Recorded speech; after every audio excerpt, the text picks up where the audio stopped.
I'm Phil and welcome to Nurse on the Go videos. Today I'm talking about how to take a correct temperature. I see it a lot, especially with the tympanic ones, the ones that go in the ear, that they're not done correctly. So I'm just going to run through a couple of ways to do it. So when you get we'll start with tympanic thermometer. Grab the thermometer and make sure it's working correctly to start with. So make sure that the batteries are in there, turned on, ready to go. Because you don't want to go pressing it in someone's ear and go, oh, why isn't it working? So always make sure it's functioning correctly. Put on the disposable probe cover and then also check the patient's ear. Make sure they don't have a lot of earwax or discharge or something coming out.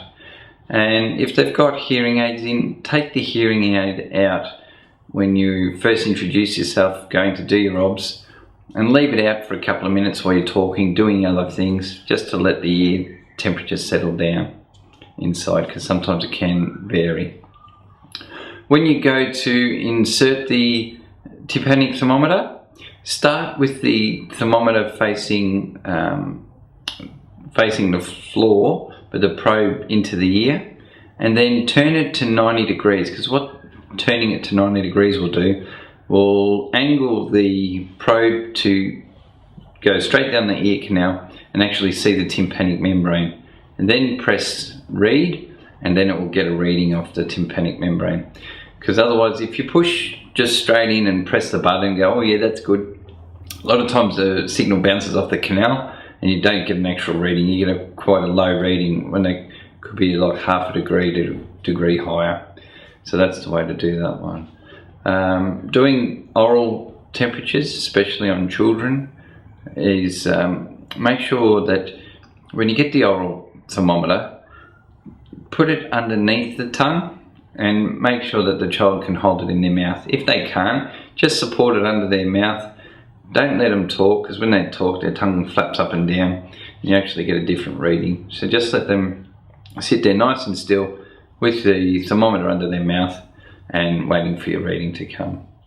Other ways you can do temperatures is through a rectal temperature. So you just lubricate the end of a thermometer, put it in a disposable cover, insert it into the anus and wait for a reading.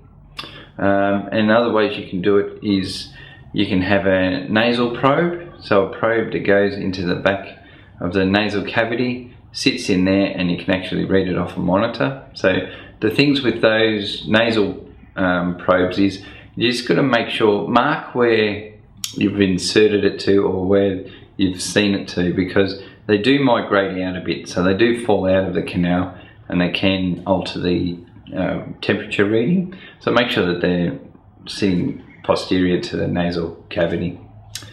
Other temperatures, indwelling catheters have a catheter temperature probe attached sometimes, so they're measured through the monitor.